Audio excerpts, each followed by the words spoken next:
প্রস্রাবের জ্বালাপোড়া অতি পরিচিত একটি শব্দ। আমরা অনেকেই এই শব্দের সঙ্গে অভ্যস্ত।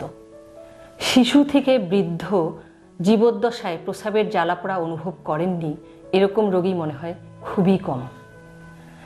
তো এখন আজকে এই বিষয়টি নিয়েই আলোচনা করতে এসেছি। সেই সাথে যেহেতু রমজান মাস, এই সময়টিতে প্রস্রাবের জ্বালাপোড়া অনেকের আরও বেড়ে যায়, সে কারণেই আজকের আলোচনায় আপনাদের সাথে আছি আমি ডাক্তার রোকসানা আফরোজ। আমি একজন ইউরোলজিস্ট।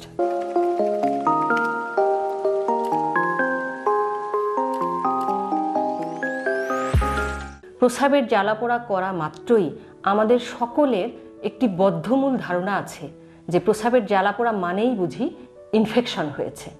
সঙ্গে সঙ্গে আমরা করি কি, হয় নিজেই ঔষধ বা অ্যান্টিবায়োটিক কিনে সেবন করি, অথবা একজন দোকানদারের কাছে গিয়ে বলি আমার প্রস্রাবের ইনফেকশন হয়েছে, আমাকে একটা অ্যান্টিবায়োটিক দেন।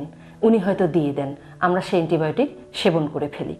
কিন্তু আপনাদের জ্ঞাতার্থে একটি জিনিস বলতে চাই, সেটি হলো সকল রকম প্রস্রাবের জ্বালাপোড়ার কারণ কিন্তু ইনফেকশন নয়। আমাদের মাথায় রাখতে হবে যে ইনফেকশন ছাড়াও আরও অনেক অন্যান্য কারণ রয়েছে যেগুলোর কারণে প্রস্রাবের ইনফেকশন ছাড়াও জ্বালাপোড়া হতে পারে। তাহলে আসি কি কি কারণে প্রস্রাবের জ্বালাপোড়া হয়। প্রথম এবং প্রধানতম কারণ কিন্তু প্রস্রাবের ইনফেকশন। প্রস্রাবের ইনফেকশন হলে প্রস্রাবের জ্বালাপোড়ার পাশাপাশি ঘন ঘন প্রস্রাব থাকতে পারে, ঘোলাটে প্রস্রাব হতে পারে, তলপেটে ব্যথা, পিঠের পেছন দিকে ব্যথা, গা কেঁপে কেঁপে জ্বর আসা, খাবারে অরুচি, এছাড়া ঘন ঘন প্রস্রাব করতে যাওয়া বা প্রস্রাবের চাপ আসলে আটকে রাখতে না পারা, এরকম অনুভূতি হওয়া, এগুলোও কিন্তু থাকে। দ্বিতীয় কারণ কি প্রস্রাবের জ্বালাপোড়ার?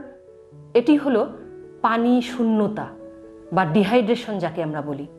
পরিমিত পানি পান না করা, অথবা বিশেষ করে রমজান মাস, এখন আমাদের দিনের বেলায় পানি পান করবার সুযোগ নেই, যে কারণে অনেকেরই পানি শূন্যতা হয় এবং প্রস্রাবের জ্বালাপোড়া হয়। এছাড়াও আমার মা বোনেরা যারা রান্নাঘরে কাজ করেন, গরমে কাজ করেন, অনেক ঘেমে যান, পানি শূন্যতা হয়। যারা কারখানায় কাজ করছেন, রোদে গরমে ঘেমে যাচ্ছেন, তাদেরও কিন্তু পানি শূন্যতা হয় এবং পানি শূন্যতা প্রস্রাব জ্বালাপোড়া করবার একটি অন্যতম বড় কারণ। এরপর আসি ক্রনিক পেলভিক পেইন সিনড্রোম নামে এক ধরনের রোগ আছে, যাতেও কিন্তু প্রস্রাবের জ্বালাপোড়া হয়ে থাকে।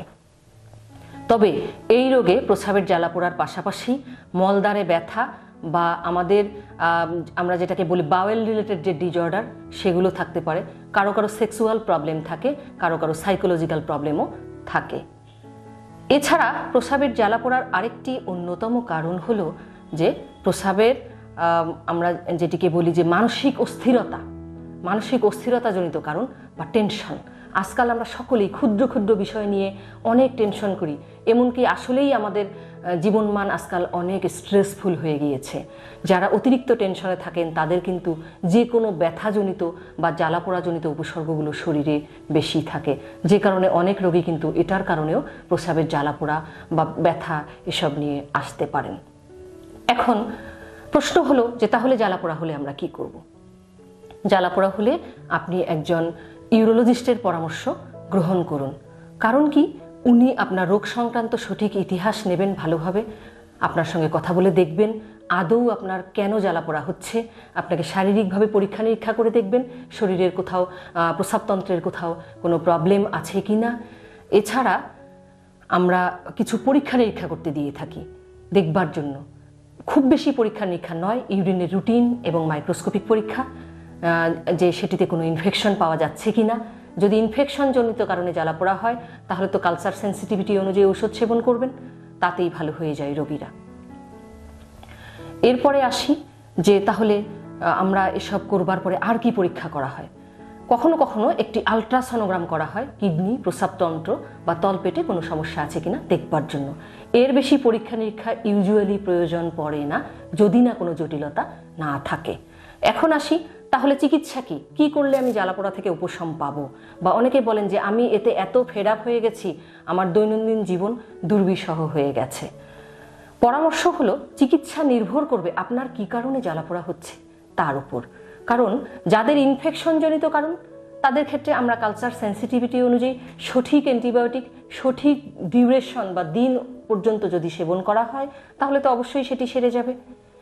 দ্বিতীয়ত আসি, যাদের পানি শূন্যতার কারণে জ্বালাপোড়া, তারা পরিমিত পানি পান করুন, পানিটাকে ভাগ ভাগ করে পান করুন। দীর্ঘক্ষণ পানি না পান করার কারণে অনেক সময় হয় রমজানে আমরা পারছি না, কিন্তু অন্য সময় আমরা চেষ্টা করব সারাদিনে ভাগ ভাগ করে পানিটা পান করবার, তাহলে কিন্তু পানি শূন্যতা না থাকলেই জ্বালাপোড়া ভালো হয়ে যাবে। এক্ষেত্রে কিন্তু কোনো ঔষধের প্রয়োজন নেই। যাদের ক্রনিক পেলভিক পেইন সিনড্রোম আছে তাদের জন্য পরামর্শ হচ্ছে ওইটির চিকিৎসা নেবেন, তাতেই এটি ভালো হয়ে যাবে। আর যাদের মানসিক অস্থিরতা বা টেনশনের কারণে হচ্ছে তাদের জন্য পরামর্শ হলো, জীবনে কিন্তু টেনশন থাকবেই, জীবন কখনো স্ট্রেস ফ্রি থাকবে না। একটি জিনিস মাথায় রাখবেন, জীবন হচ্ছে collection of problems and solutions. আপনি আজকে একটি সমস্যার সমাধান করবেন, ভাববেন যে আমি পুরোপুরি ভালো থাকবো, নো, কালকে আরেকটি প্রবলেম অ্যারাইজ করবে যাকে আপনার সমাধানের চেষ্টা করে যেতে হবে। এভাবে আমরণ আমাদেরকে কাজ করতে হয়। তাই টেনশনকে আমরা এমন পর্যায়ে নিয়ে যাব না যেটা আমাকে অসুস্থ বানিয়ে ফেলে বা ওষুধ সেবন করতে হয়। আশা করি পরামর্শগুলো ভালো লাগবে এবং প্রস্রাবের জ্বালাপোড়া হলে শুধুমাত্র ইনফেকশন ভেবে অযথা অ্যান্টিবায়োটিক সেবন না করে ইউরোলজিস্টকে দেখিয়ে বা চিকিৎসককে দেখিয়ে সঠিক পরামর্শ নিন। ভালো থাকুন। ধন্যবাদ।